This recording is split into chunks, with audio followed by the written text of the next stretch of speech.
नमस्कार, स्वागत है आपका डायलॉगस में।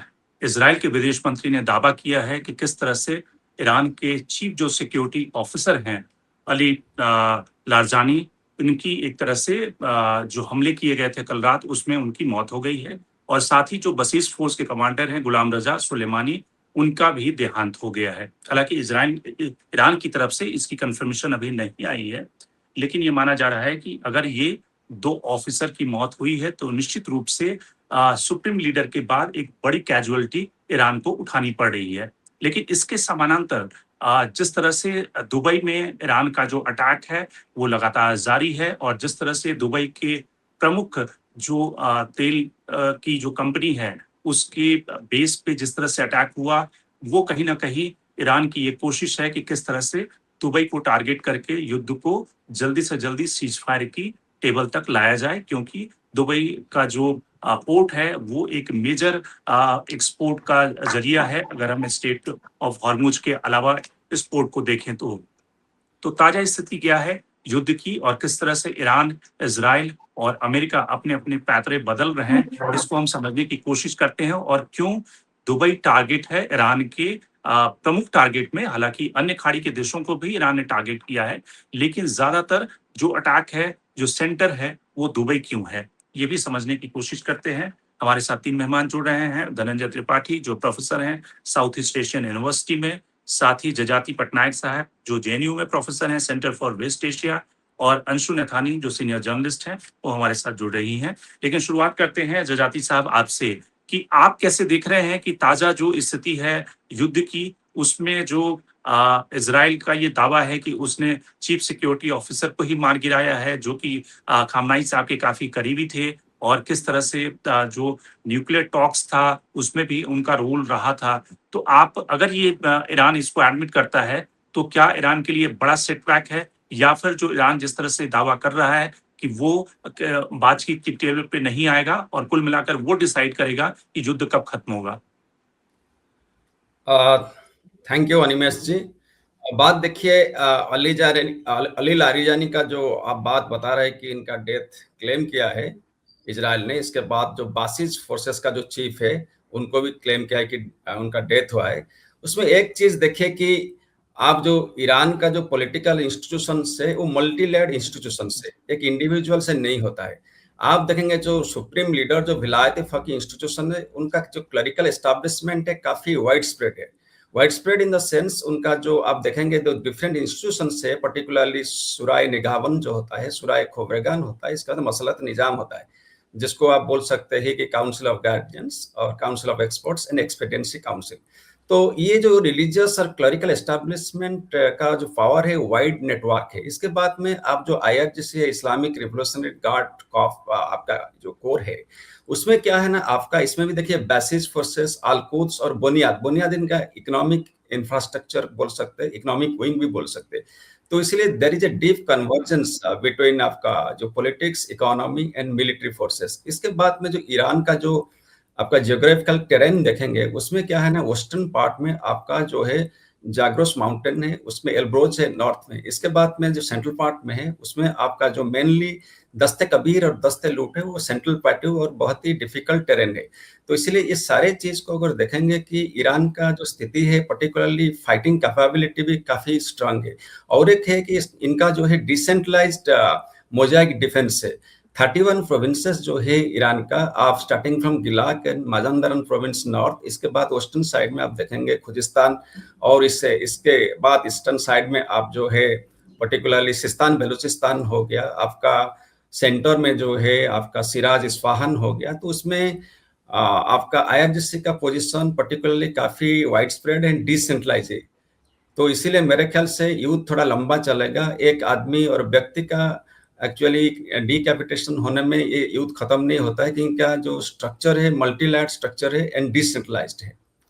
तो आप कह रहे हैं कि लारजानी के मरने से कोई ईरान के डिसेंट्रलाइज्ड जो फोर्सेस हैं और अलग-अलग जो प्रोविंस हैं, उसके अलग-अलग कमांडर जो पहले ही खामनेई ने पहले तय कर दिया था कि 4 और 5 लेवल के ऑफिसर वहाँ पे चुन लेने के लिए सक्सेशन प्लान के तहत, तो वैसी स्थिति में कोई असर नहीं पड़ेगा और ईरान पूरी ताकत के साथ में युद्ध लड़ता रहेगा? यही है, क्योंकि रीजन क्या है ना, इनका शुरू से इंस्ट्रक्शन था कि हो सकता है आपका सेंट्रल कमांड पूरा खत्म हो सकता है। आप देखे होंगे जब अयतुल्ला अली खामेनेई को मारने के बाद 40 टॉप मिलिट्री कमांडर्स और स्ट्रेटेजिक थिंकर्स का भी डेथ हुआ था। इसके बाद में इनका स्टेट इंस्ट्रक्शन था लोकल कमांडर्स को कि हो सकता है सारा कम्युनिकेशन स्ट्रक्चर भी कोलैप्स कर सकता है, ऊपर का लीडरशिप भी खत्म हो सकता है, लेकिन आपको मारते जाना है, ठोकते जाना है, ठोकते जाना है। तो इसीलिए वो कहाँ क्या कर रहे हैं अभी पूरा। आप देखिए जो इनका जो स्ट्रेटेजी था, आप अल्दफ्रा जो है आपका जो बेस है दुबई में, इसको अटैक किए। इसके बाद में देखिए आपका जो सऊदी अरब में सुल्तान प्रिंस बेस है उसके ऊपर अटैक किए। इसके बाद उनका सबसे बड़ा जो है अल उदैद बेस है कतार में, उसको भी अटैक किए।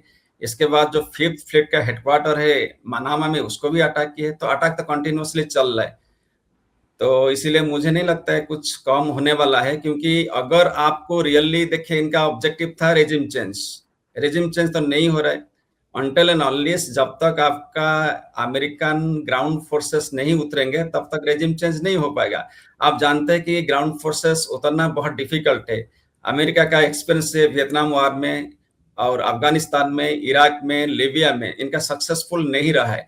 अगर ग्राउंड फोर्सेस उतर रहा है तो बेसिस फोर्सेस इसका हो सकता है स्ट्रांगली जवाब देंगे। तो इसीलिए मुझे लगता है कि डोनाल्ड ट्रंप कहीं ना कहीं थोड़ा सा कंफ्यूज स्टेट ऑफ माइंड में है कि ये अलाउ करेंगे कि नहीं ग्राउंड फोर्सेस। इसीलिए नाटो देश का भी मदद मांग रहा है स्टेट ऑफ हॉर्मुज को सेफगार्ड देने के लिए। इवन नाटो फोर्सेस भी पूरा रेडी नहीं है। अब देखिए स्टेटमेंट्स जो आया है, Australia, Japan and other countries they are not ready to send the NATO forces. Particularly Japan is not part of NATO, लेकिन जो दूसरे नाटो कंट्रीज है they are not fully ready to send their forces.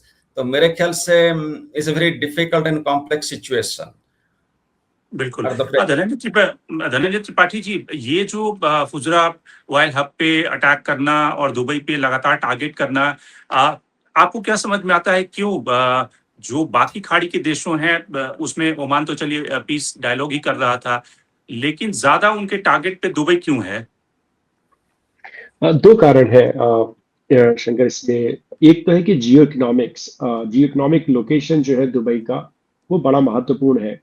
दूसरा है कि एक geo strategic relevance भी है दुबई का। देखिए दुबई सबसे बिजिएस्ट एयरपोर्ट ना सिर्फ उस रीजन के अंदर वेस्ट एशिया में बल्कि पूरे विश्व में माना जाता है। तो जब आप दुबई पे अटैक करते हो तो वहां का जो एक आवागमन है आप उसको डिसरप्ट कर देते हो पूरी तरीके से। दुबई अगर आप देखिए तो बाकी गल्फ देशों से थोड़ा ज्यादा वेस्टर्न ओरिएंटेड है। अमेरिका के काफी क्लोज माना जाता है। सऊदीज भी है लेकिन जो कल्चरली भी जो थोड़ा वेस्ट के करीब माना जाता है वो दुबई है। वहां पे टूरिज्म भी काफी ज्यादा है और अमेरिकन बेस भी काफी स्ट्रांग है वहां पर। अभी ईरान का ये भी मानना है कि जो ईरान के ऊपर जो उनके तेल भंडार है उस पर जो अटैक्स हुआ है वो दुबई से वहां से अमेरिकन ने अपनी जेट्स उड़ाई थी।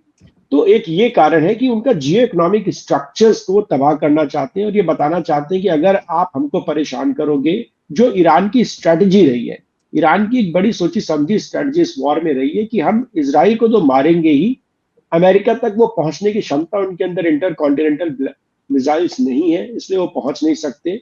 लेकिन वो नेट सिक्योरिटी प्रोवाइडर, अगर आप ये समझते थे कि नेट सिक्योरिटी प्रोवाइडर आपका अमेरिका है तो वो नहीं है और हम इस गलत फहमी को दूर कर देते हैं।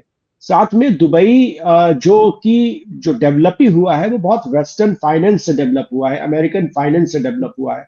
तो दुबई को जब आप हिट करते हैं तो वेस्टर्न फाइनेंस को भी आप हिट करने की कोशिश करते हैं। तो एक तो ये सबसे बड़ी कारण है कि जो जियो इकोनॉमिक लोकेशन है दुबई का और जो एक कल्चरल और वेस्टर्न इन्फ्लुएंस है दुबई पे, आप उसको हिट करने की कोशिश कर रहे हैं। जियो स्ट्रेटजी के टर्म्स में ये है कि दुबई जैसा एक इंपॉर्टेंट डेस्टिनेशन जहां पे इतने सारे इन्वेस्टमेंट हुए और अगर ईरान पे सैंक्शंस नहीं लगाए होते इस्लामिक रिवॉल्यूशन के बाद तो ईरान आज दुबई होता। मतलब जिस तरीके का इस लोकेशन ईरान का है, जिस तरीके से वो कनेक्ट करता है वो ईरान होता, पर वहां पे सैंक्शंस के चलते दुबई डेवलप हुआ। अब जब आप दुबई को पे आप बमबारी करते हो, उनके ठिकानों पे, उनके एयरपोर्ट को बमबारी करते हो, तो स्ट्रेटेजिक मैसेज भी आप ये भेजते हो कि हम हमारे पहुंच के बाहर नहीं है, हम आज तक चुप थे, हमने कुछ बोला नहीं, पर आज जब हमारे ऊपर आया है तो हम इनको निस्तो नाबूद भी कर सकते हैं। तो दो फैक्टर्स है, एक तो है कि आप एक उनके कैपिटल को, उनके कल्चर को आप हिट करने की कोशिश कर रहे हैं, और दूसरा एक मिलिट्री मैसेजिंग भी आप कर रहे हो कि अगर आप ये समझते हो कि जब अगर अमेरिका दुबई ही नहीं बचा सकता, देखिए मैसेज ये है कि अगर अमेरिका दुबई को नहीं बचा सकता है तो क्या और को बचा पाएगा, जहां पे इतने बड़े इन्वेस्टमेंट है, जहां पे इतने सारे आपके खुद के, आपने सबसे बिजिएस्ट एयरपोर्ट बना के रखा हुआ है, दुनिया भर की कनेक्टिंग फ्लाइट्स आपको दुबई से मिलती है, शॉपिंग हब है, तमाम तरह की चीजें हैं। जब आप अपने उस स्ट्रक्चर को सेव नहीं कर पा रहे हो ईरान से, तो आप और किसको सेव कर पाओगे? देखिए दुबई, और जब आप इसराइल को हिट कर रहे हो तो आप एक बड़ा लार्जर मैसेज जियो इकोनॉमिक सेंस में भी दे रहे हो और जियो स्ट्रेटेजिक सेंस में भी दे रहे हो, तो इसलिए दुबई को हिट किया जा रहा है ईरान की तरफ से। और आपको लगता है कि आने वाले दिनों में युद्ध जिस भी डायरेक्शन में जाए, और कल की तारीख में अमेरिका कहे कि ठीक है वो जीत गया है, ईरान भी कहे कि वो भी जीत गया है, तो जो मिडिल ईस्ट और जो खाड़ी के देश हैं उनका जो इक्वेशन है वो ईरान के साथ में किस तरह से चेंज होगा? क्योंकि जिस तरह से अब्राहम अकॉर्ड हुआ था उसके बाद भी कहीं ना कहीं एक फैक्टर माना जाता है कि ईरान की नाराजगी इस वजह से भी है। तो आपको लगता है कि आने वाले दिनों में जो खाड़ी के देश हैं वो अमेरिका या अमेरिकन बेस को उतना ही इम्पोर्टेंस देंगे, या अमेरिका को प्रेशराइज करेंगे कि भाई अपना बेस आप यहाँ से हटाओ, ले जाओ, और ईरान के साथ, क्योंकि ये की स्थिति ये भी बनती है कि कल की तारीख में जो भी युद्ध की स्थिति हो, ईरान एक बड़ा पावर इवॉल्व होकर निकलेगा, क्योंकि अमेरिका को अगर पीछे हटना पड़ा तो एक तरह से ईरान की जीत मानी जाएगी। तो वैसी स्थिति में खाड़ी के देशों को फिर से ईरान के साथ अपने को री इंगेज करने के लिए नए तरीके से सोचना पड़ेगा। देखिए मुझे एक चीज ये लगता है कि जिस तरीके से ट्रम्प ने नादानी की इस पूरे वॉर के अंदर, जल्दबाजी की, इसका बड़ा फायदा चाइना को मिलेगा। एक जो नेट सिक्योरिटी प्रोवाइडर आज तक माना जाता था गल्फ कंट्रीज के अंदर, वेस्ट एशिया के अंदर, वो एक इमेज अमेरिका की इस पूरे वॉर में हताहत हुई है। मतलब भले ही वो बहुत बड़ा आपको मटेरियल टर्म्स में या कैजुअलिटीज नहीं हो, लेकिन ये एक इंप्रेशन कि अमेरिका अगर यहाँ पे खड़ा है तो किसी देश पे कोई अटैक नहीं कर सकता है, ये इंप्रेशन ईरान ने सक्सेसफुली तोड़ दिया।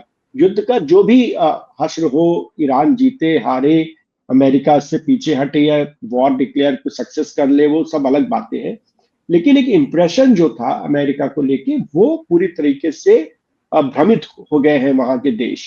और इसीलिए वो अमेरिका के कहने पर भी उसके साथ आकर के लड़ने को तैयार नहीं है, जिस तरीके का अमेरिका सपोर्ट चाहता था। तो एक तो ये है। दूसरा है कि इसमें पीस कौन कराएगा, which countries will be involve, कि इसमें आप नेगोशिएशन कौन करेगा, कौन इसको फॉरवर्ड ले जाएगा।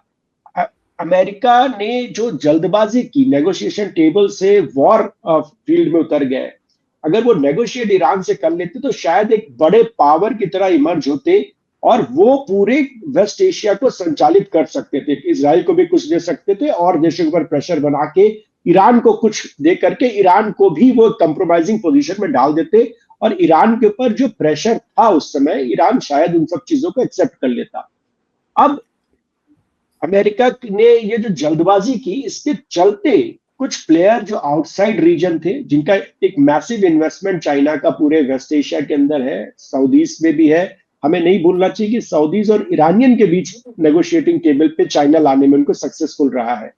तो चाइना का इजराइल के अंदर भी एक इन्वेस्टमेंट है, तो चाइना इसका फायदा उठाने की कोशिश करेगा। एक जो सिक्योरिटी गैप वहां पर क्रिएट होगा, सिक्योरिटी वैक्यूम जो क्रिएट होगा, कोई ना कोई पावर उसको फुलफिल करेगा। और देखिए वेस्ट एशिया सिर्फ तमाम बहुत सारे कारणों के लिए बहुत इंपॉर्टेंट है, लेकिन एनर्जी सोर्स भी, दुनिया का एक बहुत बड़ा एनर्जी स्रोत भी वेस्ट एशिया है। तो वो तमाम पावर्स जो वेस्ट एशिया में एनर्जी में इंटरेस्टेड है, जो वेस्ट एशिया के इकोनॉमी में इंटरेस्टेड है, वो वेस्ट एशिया के अंदर वो सिक्योरिटी वैक्यूम जो अमेरिका के चलते बन रहा है उसको फुलफिल करने की कोशिश करेंगे, और चाइना उसमें सबसे स्ट्रॉन्गेस्ट पोजीशन में नजर आता है आज की तारीख में। अंशु, एक अमेरिकी सेनेटर का स्टेटमेंट, एक बयान काफी वायरल हुआ, जिसमें वो ये कह रहे थे कि एक तरह से नेतन्याहू काफी दिनों से ये खोज रहे थे कि कौन ऐसा अमेरिका का मूर्ख राष्ट्रपति होगा जो कि उनके जाल में फंसेगा, और इसलिए नेतन्याहू 96 से उससे पहले भी कह रहे हैं कि ईरान तो बिल्कुल परमाणु बम बना चुका है, 2 हफ्तों में बना लेगा, और अमेरिका को एक तरह से लगातार वो ये प्रलोभन देते रहे कि वो युद्ध में शरीक हो और ईरान के ऊपर अटैक करे। ट्रंप उनको उस तरह से एक मूर्ख राष्ट्रपति के रूप में मिल गए और इज़राइल ने उसका इस्तेमाल किया। आपको लगता है कि जो अमेरिका में जो डोमेस्टिक पॉलिटिक्स में उबाल आ रहा है, जो वहाँ पे ट्रंप की रेटिंग घट रही है, उनके ऊपर दबाव बढ़ रहा है, वैसी स्थिति में ट्रंप के लिए बहुत मुश्किल होगा कि आने वाले दिनों में इस युद्ध को बहुत आगे तक वो कंटिन्यू करें। और जैसा कि वो बार-बार क्लेम कर रहे हैं कि वो युद्ध जीत चुके हैं, तो ट्रंप के लिए बेहतर ये होगा कि वो डिक्लेयर कर दें कि युद्ध का खात्मा हो चुका है, वो जीत चुके हैं, ईरान हार चुका है, और कहीं न कहीं जो मिड टर्म पोल है उसमें अपनी स्थिति बचाएँ। ये एक बहुत ही अजीब स्थिति में ट्रंप फँस चुके हैं। बिल्कुल आपने सही कहा कि जो सीनेटर हैं उन्होंने ये बयान दिया, और जो कि काफ़ी गंभीर बात भी है। उन्होंने कहा कि 40 साल से ये इंतज़ार कर रहा था इज़राइल की अमेरिका में कोई एक ऐसा बेवकूफ़ प्रेज़िडेंट आए कि वो जिसको इस तरीके से इस्तेमाल कर पाएँ और ईरान के खिलाफ उसे इस्तेमाल करे। तो वो उन्होंने ट्रंप के रूप में देख लिया है। और ट्रंप ने यहाँ पर जो अमेरिकी हित हैं, या कहा जाए अपने ही नागरिकों के हित को ध्यान में ना देते हुए वो इज़राइल के जाल में फँस गए हैं। जो तुलसी गबार्ड हैं, जो वो उनके जितने भी इंटेलिजेंस एजेंसीज़ हैं, उनकी जो हेड हैं, यहाँ तक कि उन्होंने भी ट्रंप को यही एडवाइस किया था कि हम अमेरिका को इस युद्ध में नहीं जाना चाहिए।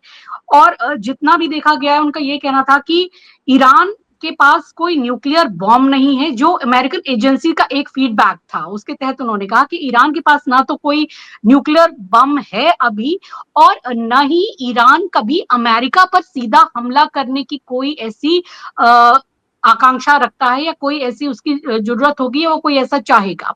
तो सीधे तौर पर अमेरिका और ईरान का कोई टकराव नहीं है। तो उन्होंने भी इस युद्ध में जाने से एक तरीके से उनको मना ही किया था। और इसके अलावा जो वहाँ पे कई उनके सीनेटर्स हैं, रिपब्लिकन्स हैं, या इनफैक्ट जो जेडी वांस है, वो भी इस लड़ाई के हक में नहीं थे कि अमेरिका जो है वो इज़राइल की लड़ाई लड़ने ईरान चला जाए। तो ये सारी बातों को लेकिन सुना नहीं ट्रंप ने। ट्रंप जो हैं वो एक दूसरे ही किस्म के नेता हैं, वो एक बिज़नेसमैन भी हैं, और उनके बारे में कहा जाता है कि वो एक मेगालोमेनिया से भी पीड़ित है, मतलब कि जो मैं कह रहा हूँ वही सही है और वही मैं कर दूँगा। और जो वो सेकंड टर्म में आए थे अपना एक मागा का प्लान लेकर कि मेक अमेरिका ग्रेट अगेन, उसके तहत उनको लगा कि वो बहुत सारी दुनिया में उथल-पुथल मचाकर या सारी चीज़ों को अपने कब्ज़े में लाकर अमेरिका के हितों के लिए बहुत कुछ कर सकते हैं। लेकिन वो ऐसा कर नहीं पाए, और अमेरिका में भी उनके इन तमाम प्रयासों की भर्त्सना ही चल रही है। और ईरान के साथ इस तरह से युद्ध में पड़ जाना उनके लिए बिल्कुल ही गले की हड्डी साबित हो गया है, क्योंकि ईरान की जो स्ट्रैटेजी है वो समझ नहीं पाए। उनको लगा कि शायद ये भी वेनेजुएला की तरह अगर उनके सुप्रीम लीडर को वो खत्म कर देंगे तो वहाँ रिजीम चेंज हो जाएगी, और वहाँ वो रजा पहलवी को प्लांट कर देंगे। और इसके लिए पहले शुरू में उन्होंने कहा भी कि हम रिजीम चेंज करना चाहते हैं। और ईरान में जो विरोध प्रदर्शन हो रहे थे उसको भी उन्होंने हवा दी। उन्होंने कहा हम आपको प्रोटेक्शन देंगे और आप यहाँ पर कीजिए, और एक विरोध होगा और मार दिया जाएगा खामनेई को, और वहाँ आसानी से रिजीम चेंज कर देंगे। पर वो बहुत बड़ी गलतफहमी में थे कि वो ये वेनेजुएला नहीं है, ये ईरान है। ईरान जो है एक पुरानी सभ्यता का देश है, और उसने अपना एक ऐसा सिस्टम इवॉल्व कर रखा है, इजाद कर रखा है, जिसमें हेड ऑफ द स्टेट या फिर रिलीजियस हेड के बिना भी सिस्टम काम करेगा।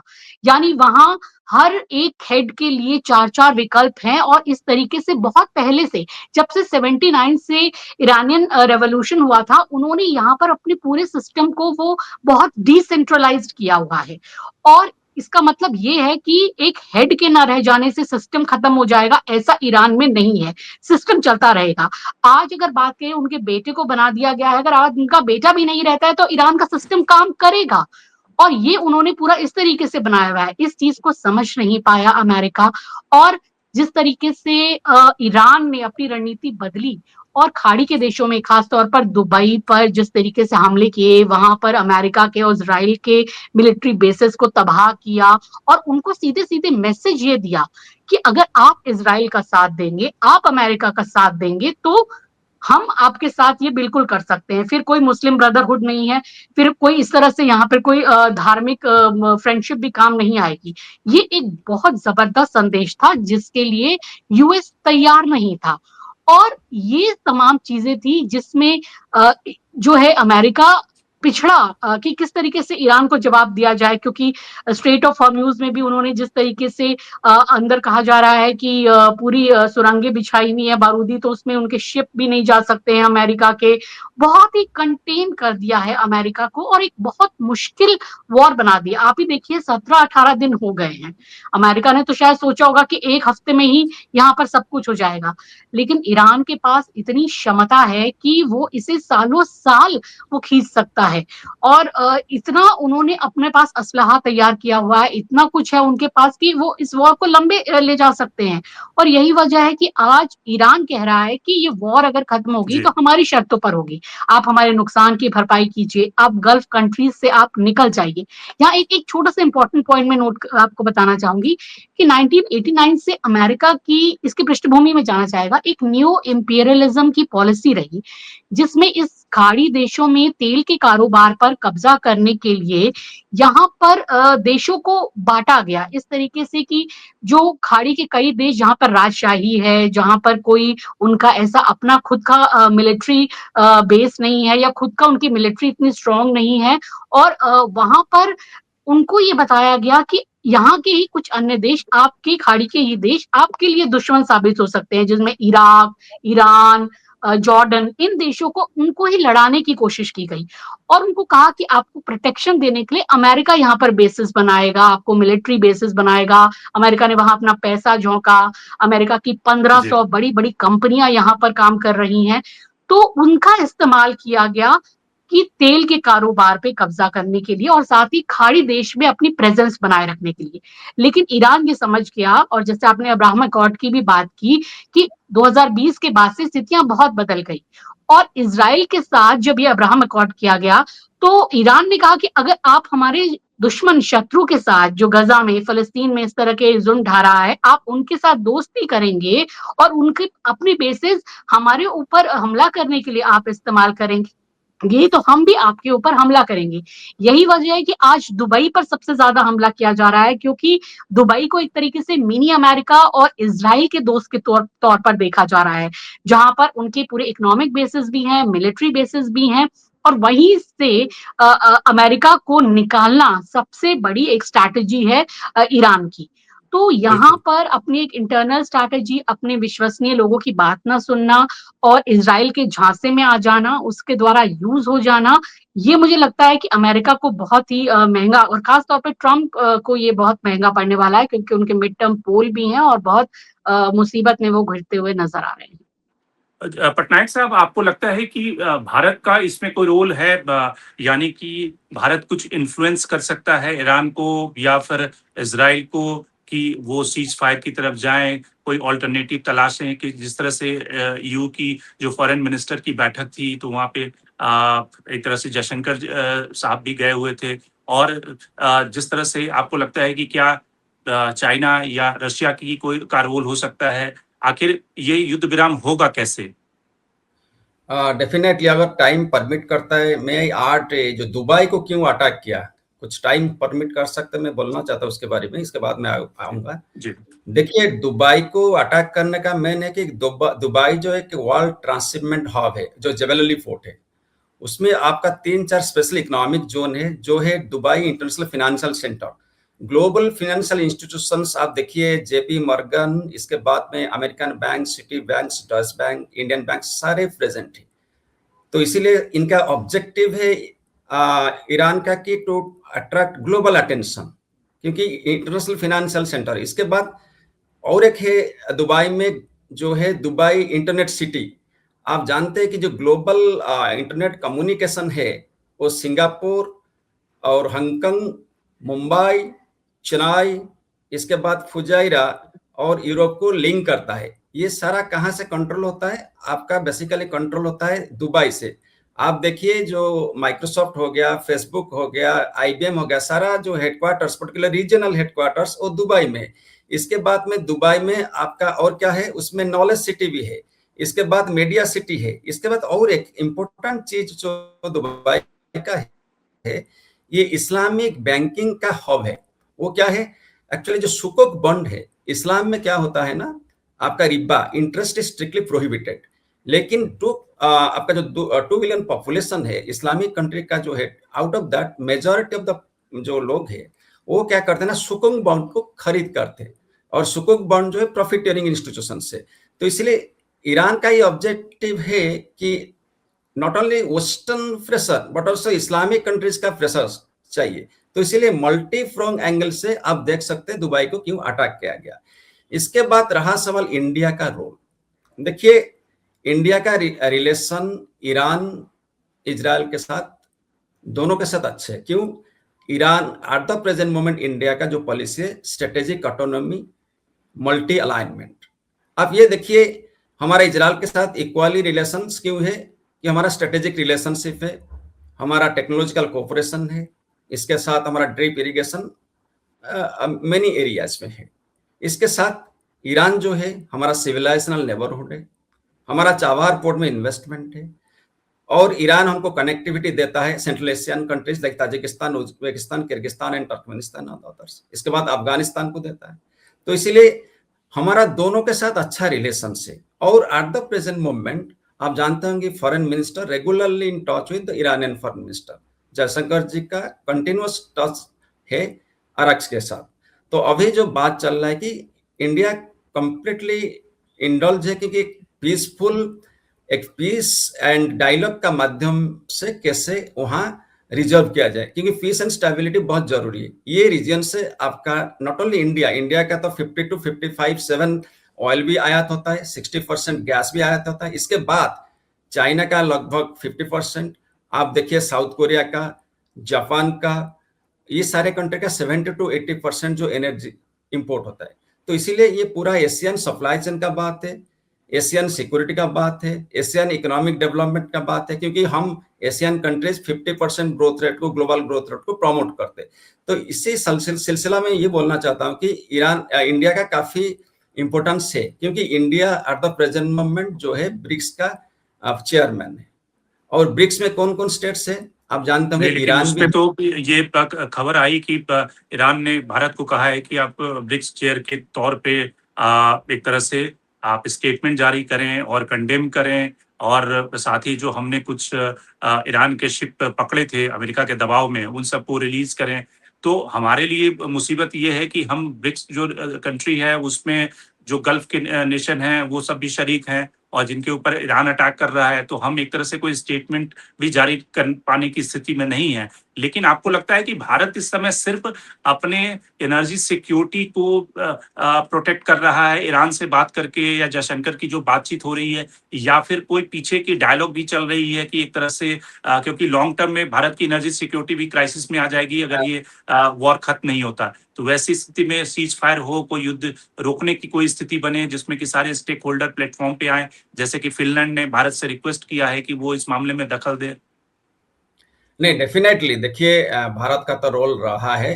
अभी बैक चैनल डिप्लोमेसी भी चल रहा है, ये सिर्फ इंडिया का भी बात नहीं है। आप देखिए सऊदी अरब, कतर, जितने भी लाइक माइंडेड नेशंस अभी चाह रहे हैं कि बैक चैनल डिप्लोमेसी में, और you can say neutral interlocutors जो बोलते हैं, तो बातचीत चल रहा है कैसे ये वार क्राइसिस को इसको रिड्यूस किया जाए और पीस एंड स्टेबिलिटी लाया जाए। और इसके बाद ये देखिए कि जो बात बता रहे थे अभी, हमारा ये गल्फ के साथ भी अच्छा रिलेशन है, क्योंकि रीजन क्या है ना, हमारा 9 मिलियन जो है हमारा एक्सपैट्रिएट्स, इंडियन एक्सपैट्रिएट्स वहां भी है। आप देखिए यूएई में एक्चुअली 40 लाख पॉपुलेशन इंडियंस है। इसके बाद सऊदी देखिए, कतर देखिए, कुवैत देखिए, तो हमारा भी इन्वेस्टमेंट का भी है इंटरेस्ट, एक्सपैट्रिएट्स का भी इंटरेस्ट है। तो हमको एक बैलेंस करके रिलेशनशिप रखना पड़ेगा। तो इसीलिए इंडिया चाहेगा कि इंडिया ऑल्सो हो सकता है सऊदी के साथ, यूएई के साथ, इजराइल के साथ, सारे कंट्रीज के साथ बात कर सकता है। और बैक चैनल डिप्लोमेसी ऑलरेडी चल रहा है। तो मेरे ख्याल से जितना जल्दी ये वार खत्म हो जाएगा, ये एशिया के लिए पर्टिकुलरली बहुत ही अच्छा साबित होगा, क्योंकि एशियन कंट्रीज ज्यादा सफर कर रहा है मेरे ख्याल से at the present moment. Dhananjay ji, आपसे एक अंतिम सवाल कि आपको लगता है कि जो जिस तरह से ट्रंप से जब ये सवाल पूछा गया कि आप आइलैंड पे भी अटैक करेंगे, उन्होंने कहा कि अटैक तो वो एक ऑप्शन है उनके पास में अटैक किया, लेकिन जो तेल का जब जो खदान है, जहाँ पे तेल निकलता है और जहाँ पे ईरानी पूरा इंफ्रास्ट्रक्चर है, उस पे अटैक नहीं किया गया है। आपको लगता है कि ट्रंप के पास ये भी एक ऑप्शन है कि वो खक आइलैंड पे जाके हमला करें और उसको कब्जा कर लें, या फिर ट्रंप उस सीमा तक नहीं जाएँगे? वहाँ पे उनको हो सकता है कि लैंड फोर्सेस भी डिप्लॉय करना पड़े, या फिर यूरेनियम को निकालने के लिए या उस पे कब्जा करने के लिए उन्हें जमीनी सेना भेजना पड़े, और शायद ट्रंप ये बिल्कुल अफोर्ड नहीं कर पाएंगे। तो युद्ध का जो नेक्स्ट स्टेप आपको क्या समझ में आता है? देखिए करने के तो वो अमेरिका के राष्ट्रपति हैं, वो जो चाहे वो कर सकते हैं, वो कर ही रहे हैं, उनका जो मन में आ रहा। लेकिन अगर वो वहां पर अटैक करेंगे तेल के स्रोतों पर, तो ईरान ने ये प्रूव कर दिया है कि कोई भी जो वेस्ट एशिया के अंदर जो अमेरिकन स्ट्रेटेजिक एसेट है उनसे बाहर नहीं है। तेल के भंडार तो पूरे वेस्ट एशिया में है और भी देशों में है, तो ईरान उनको भी टारगेट कर सकता है। ये एक समझ कम से कम आज वो खुद अपने एक प्रेस विज्ञप्ति में कह रहे थे कि ईरान के लोग काफी इंटेलिजेंट है, काफी क्लेवर है, इसलिए वो यहाँ पर बने रहे। तो उनको भी ईरान की ताकत समझ में आ रही है। दूसरी एक बहुत इंपॉर्टेंट चीज है कि उनके तमाम प्रयासों के बावजूद उनको किसी भी देश से नेटो कंट्रीज हो गए, चाहे वो उनके ट्रेडिशनल अलाइज पुराने जमाने के कनाडा हो गए, कोई भी उनके साथ आने को खड़ा नहीं है इस समय। गल्फ में भी उनको कोई खासा सपोर्ट नहीं मिल रहा है। तो ये वॉर वो कंप्लीटली इजराइल और अमेरिका मिलके लड़ रहा है। ये ऐसी स्थिति कभी उनकी बुरी रही नहीं, चाहे वो अफगानिस्तान में 9/11 के बाद गए हो, या चाहे वो इराक में गए हो। एक बड़ा अलायंस लेकर के वो हमेशा उतरे हैं। ये पहली बार एक ऐसे वो स्थिति में फंसे हुए हैं जहां पर वो चाह रहे हैं, उन्होंने खुद बोला उनको बोलने की आज तक जरूरत नहीं पड़ी अमेरिका को, उन्होंने खुद इंटरेस्ट एक्सप्रेस किया कि आप हमारे साथ आइए, कोई आया नहीं। तो अगर ये इसको और गंभीर करेंगे इस वॉर को, तो उसके बहुत बड़ी कीमत ना सिर्फ वेस्ट एशिया तो तमाम देशों को चुकानी पड़ेगी, बल्कि पूरे वर्ल्ड में एक एनर्जी क्राइसिस आ जाएगा। इंडिया के अंदर एक क्राइसिस हम देख रहे हैं ऑलरेडी, तमाम सारी खबरें आ रही हैं एलपीजी को लेकर के। तो अभी आवश्यकता है कि किसी तरीके से इस युद्ध के अंदर शांति का पहल किया जाए, नेगोशिएशन का पहल किया जाए। भारत शायद वो रोल प्ले कर सकता था, but I think we have missed the bus. जिस तरीके की हमने पोजिशनिंग इनिशियल की, उसको लेकर के काफी सारी इंडियन फॉरेन पॉलिसी को लेकर आज वर्ल्ड में एक डिबेट है। तो मेरे ख्याल से बहुत जरूरी है फिलहाल कि कुछ ऐसे पावर्स आए जो इस पे एक नेगोशिएशन करे और इसको रोके। इसको बढ़ाने का मेरे ख्याल से विकल्प, मतलब अब वो अमेरिकी राष्ट्रपति हो तो कुछ भी कर सकते हैं, लेकिन वो विकल्प उनके पास नहीं है। अगर वो उसका प्रयोग करेंगे तो उसकी बहुत बड़ी कीमत पूरे दुनिया को चुकानी पड़ सकती है। देखिए, मैं ये ऐड करना चाहता हूँ आपका सवाल में। आपका सवाल था कि क्या खर्ग आइलैंड अटैक करेंगे। बात यह है, अमेरिकन प्रेसिडेंट का स्टेटमेंट आया था कि वो लोग जो है खर्ग आइलैंड का मिलिट्री इंफ्रास्ट्रक्चर तबाह कर चुके हैं।